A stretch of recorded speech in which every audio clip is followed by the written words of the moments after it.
Hello friends. आज के इस वीडियो में हम बात करेंगे स्कैनर क्लास के बारे में कि जावा में स्कैनर क्लास है क्या और इसका बेसिक यूज क्या है। तो चलिए आगे बढ़ते हैं इस वीडियो में और समझते हैं स्कैनर क्लास के बारे में। तो बेसिकली जो स्कैनर क्लास है जावा में, ये एक प्री डिफाइंड क्लास है। प्री डिफाइंड मतलब पहले से ही बनी हुई क्लास है और जावा डॉट यूटिल पैकेज के अंदर मौजूद है।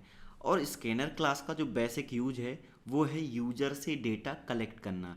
यानी कि रन टाइम पे जब हमारा प्रोग्राम रन होगा कंप्यूटर में, मशीन में, उस टाइम पे हम यूजर से इनपुट करवा सकते हैं कीबोर्ड की मदद से कोई डेटा अपने प्रोग्राम में, और उसको वेरिएबल के अंदर स्टोर करवा सकते हैं अपने प्रोग्राम में।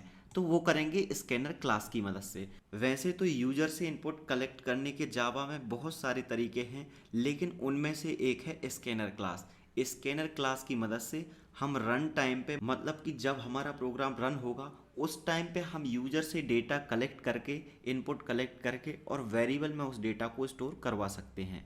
तो इसके लिए बेसिकली स्कैनर क्लास का यूज करते हैं। तो Java scanner class is use to collect input, मतलब कि इनपुट कलेक्ट करने के लिए यूज करते हैं स्कैनर क्लास का रन टाइम पे, जब हमारा प्रोग्राम रन हो रहा होगा उस टाइम पे। Scanner class in Java is found in the Java dot यूटिल package, और जावा डॉट यूटिल पैकेज के अंदर स्कैनर क्लास मौजूद है। Java provides various way to read input from keyboard. The Java scanner class is one of them.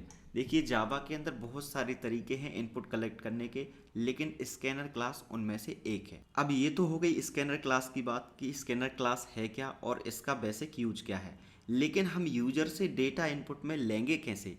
तो उसके लिए इस class के अंदर बहुत सारे मेथड मौजूद हैं, बहुत सारे फंक्शन पहले से ही बने हुए हैं, डिफाइन हैं, जिनकी मदद से हम डेटा इनपुट में ले सकते हैं। तो बेसिकली जिस भी टाइप का डेटा हम यूजर से इनपुट करवाना चाहें, हर एक डेटा टाइप के लिए अलग अलग मेथड अवेलेबल हैं, अलग अलग मेथड बने हुए हैं स्कैनर क्लास के अंदर, जिनकी मदद से हम अलग अलग टाइप का डेटा, यानी कि अलग अलग डेटा टाइप का डेटा यूजर से इनपुट में कलेक्ट करवा सकते हैं।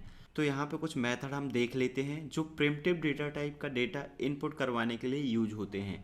और ये जितने भी मेथड हैं स्कैनर क्लास के अंदर, इनको कॉल करेंगे हम स्कैनर क्लास के ऑब्जेक्ट की मदद से।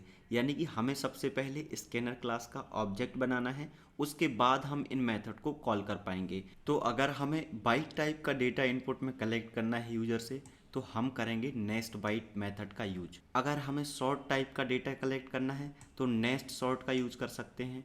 अगर हमें इंट टाइप का कलेक्ट करना है डेटा तो नेक्स्ट इंट का यूज कर सकते हैं। अगर हमें लॉन्ग टाइप का करना है तो नेक्स्ट लॉन्ग, इसी तरह से next float, next double, next boolean. और अगर हमें एक सिंगल कैरेक्टर कलेक्ट करना है यूजर से इनपुट में, तो उसके लिए कॉल करेंगे नेक्स्ट डॉट कैर जीरो। अगर हमें केवल एक वर्ड यानी कि एक शब्द इनपुट करवाना है यूजर से, तो उसके लिए हम खाली नेक्स्ट का यूज करेंगे। इसके अलावा अगर हमें पूरा का पूरा सेंटेंस कलेक्ट करवाना है यूजर से इनपुट में स्ट्रिंग के फॉर्म में, तो हम करेंगे नेक्स्ट लाइन मेथड का यूज।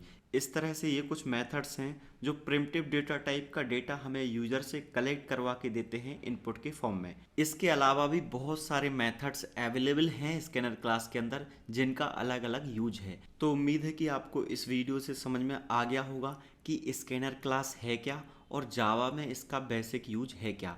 अगले वीडियो में हम स्कैनर क्लास का प्रैक्टिकली यूज करके देखेंगे और प्रोग्राम के अंदर यूजर से डेटा इनपुट करवा के देखेंगे। तो आज के इस वीडियो में इतना ही, मिलते हैं अगले वीडियो में, तब तक के लिए बहुत बहुत धन्यवाद।